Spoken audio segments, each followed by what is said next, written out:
contar un cuento llamado Todo sobre mí. En una comunidad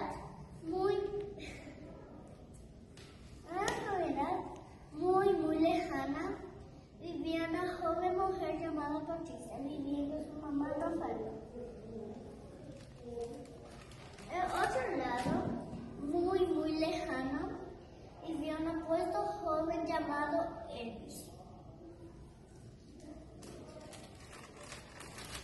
Un día soleado, esos dos jóvenes se conocieron en una cancha de fútbol. Se enamoraron, se casaron. De ese amor nació una preciosa niña llamada Kiara. Hoy día Kiara ya tiene 5 años.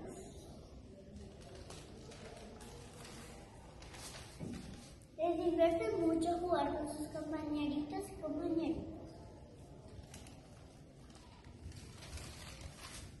Su comida favorita es el espagueti con pollo hecho por su mamá.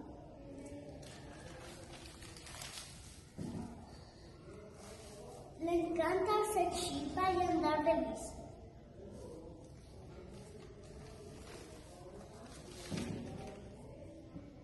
Le encanta ir a la escuela para aprender y para estudiar. Su color favorito es violeta.